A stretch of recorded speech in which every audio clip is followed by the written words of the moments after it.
Lidah api, kisah sang penelan bara. Bara tua, bara baru.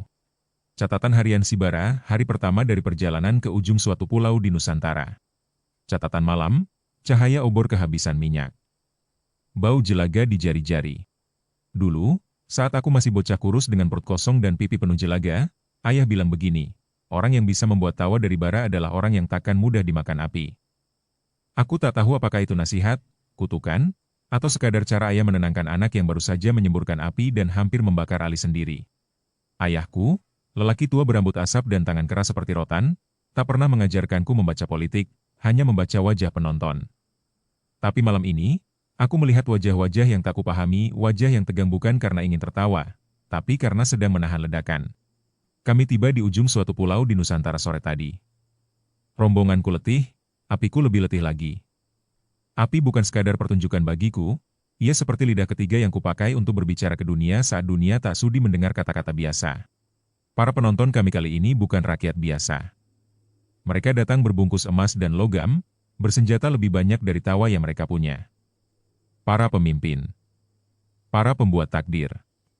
Dan aku, si penelan api keliling, berdiri di hadapan mereka dengan lidah berapi dan sepatu usang. Ada yang namanya Broya Dika tua, tenang, matanya seperti sumur yang pernah menampung banyak air mata.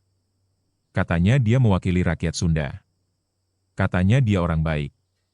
Tapi ku pelajari dari pertunjukan keliling, orang baik yang duduk bersama singa akan tetap jadi daging. Dan ada Awesna. Muda. Tegap. Senyumnya seperti bilah golok yang baru diasah. Orang-orang membungkuk saat dia lewat.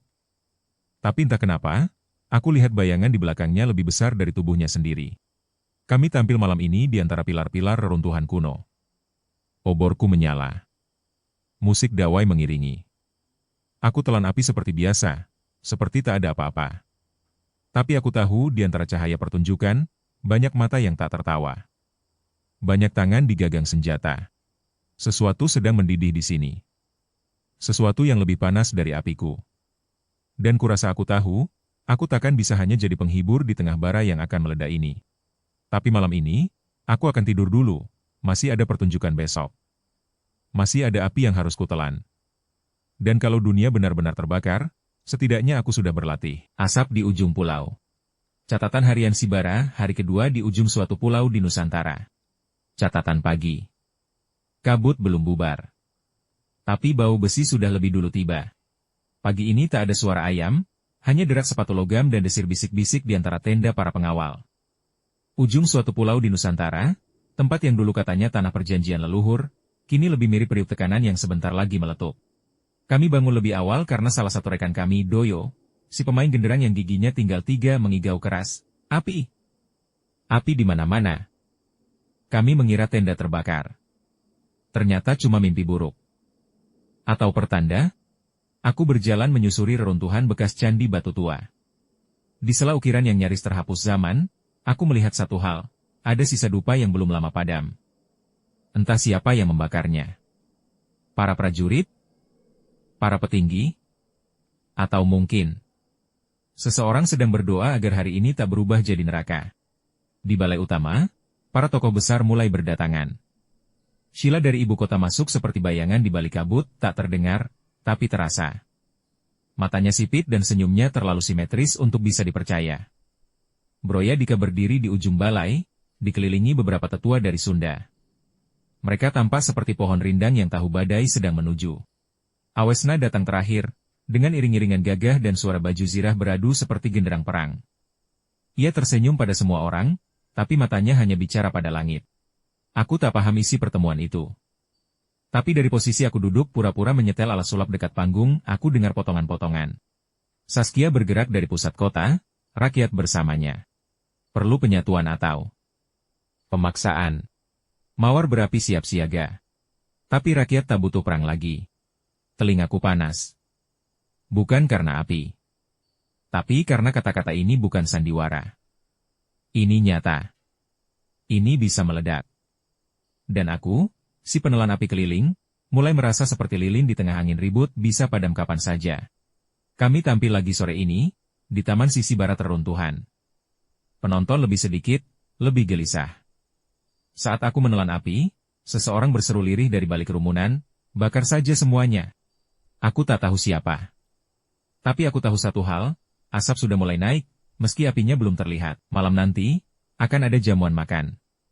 Para pemimpin akan berpura-pura tersenyum sambil memutar pisau politik. Dan kami, para penghibur, diminta membuat mereka tertawa di sela kepahitan. Aku akan bersiap. Tapi tidak hanya dengan obor dan minyak. Mungkin. Aku juga harus mulai menyiapkan hati. Karena kupikir, aku tak akan keluar dari tempat ini sebagai orang yang sama. Saat aku mengisi ulang minyak obor di belakang panggung, seseorang menepuk pundakku. Kupikir Doyo lagi-lagi minta koin buat beli gorengan. Tapi yang kulihat, Bro Yadika. Ia mengenakan batik berwarna tanah, tenun tangan, dengan garis-garis waktu di wajahnya yang tak bisa disembunyikan. Tapi suaranya seperti bambu ditiup angin, ringan tapi penuh gema. Kau menghibur mereka semalam, katanya. Aku hanya menelan api, Pak. Kau tahu, kadang api perlu ditelan agar tak membakar semuanya. Aku tak tahu harus membalas apa. Tapi dalam tatapannya, kurasa ia tahu sesuatu yang belum siap ku ketahui. Sebelum pergi, ia menyelipkan sebuah biji, entah biji apa, ke tanganku. Tanamlah, bila kau selamat.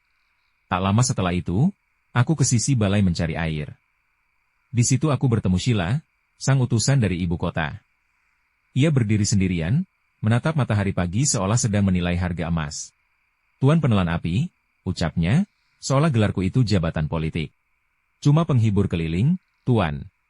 Hiburan kadang lebih berbahaya dari senjata, tahu? Hanya kalau yang menonton terlalu mudah tertawa. Ia tersenyum. Tapi senyum itu tidak menghangatkan. Ia seperti membaca diriku sebagai potongan papan catur. Dan siang hari, saat latihan, Awesna melintas dekat arena. Ia tak bicara langsung padaku, tapi berhenti sejenak, lalu menatap. Tajam. Matanya seolah bertanya, apa yang kau tahu? Apa yang kau dengar? Dan saat aku mencoba menunduk dan pura-pura menyapu obor, ia berkata lirih, nyaris tak terdengar. Hati-hati dengan apa yang kau mainkan, penghibur. Kadang. Api bukan cuma untuk ditelan.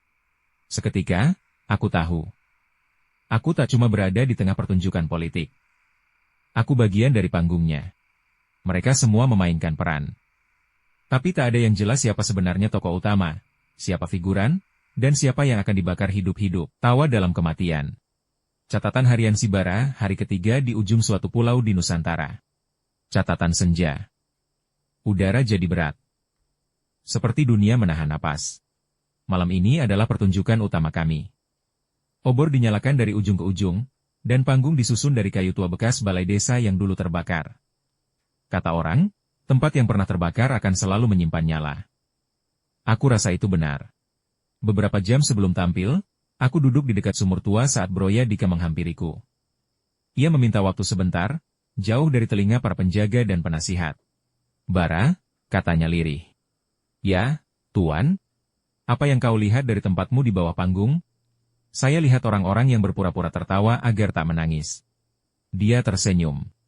Kau lihat lebih banyak dari kebanyakan orang di atas sana. Saya cuma penelan api, bukan penyair. Justru karena itu. Kata-katamu tidak dipoles. Dengarkan baik-baik, Bara. Bila aku tak sempat bicara besok, sampaikan ini pada rakyat, kita tak butuh pemimpin yang membakar demi cahaya. Kita butuh cahaya yang menghangatkan, bukan membakar. Suaranya retak di ujung kalimat, seolah tubuhnya sudah tahu waktu hampir habis. Aku mengangguk. Ia menepuk bahuku, lalu kembali ke tenda. Beberapa saat kemudian, aku berjalan ke belakang panggung dan tanpa sengaja mendengar pembicaraan di tenda bersebelahan, Sheila dan Awesna. Sheila, kau terlalu cepat. Mereka belum siap. Awesna, mereka tidak akan pernah siap. Seperti besi, harus dibakar dulu agar bisa dibentuk. Sheila, bakar? Kau tak takut jadi abu sendiri? Awesna, akulah apinya. Mereka tak sadar aku mendengar.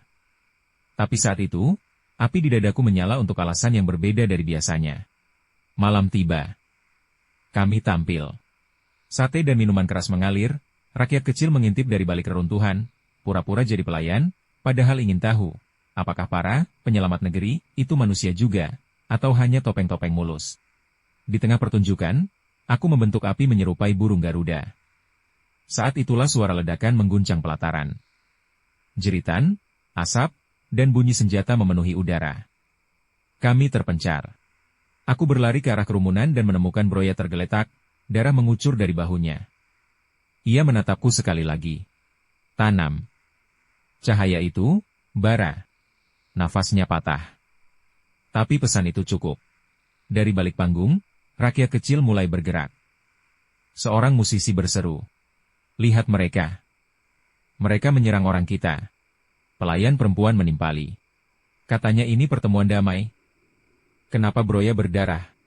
Seorang pengawal Awesna mencoba menenangkan, tapi dilempar sendok kayu oleh anak kecil. Api telah berpindah, dari oborku, ke hati mereka. Aku berdiri di tengah panggung, obor masih menyala di tangan. Dunia di sekitarku terbakar, bukan karena pertunjukan, tapi karena kebenaran yang tak lagi bisa disembunyikan. Kalau memang ini akhir pertunjukan, bisikku dalam hati, maka biar aku yang menutup tirainya.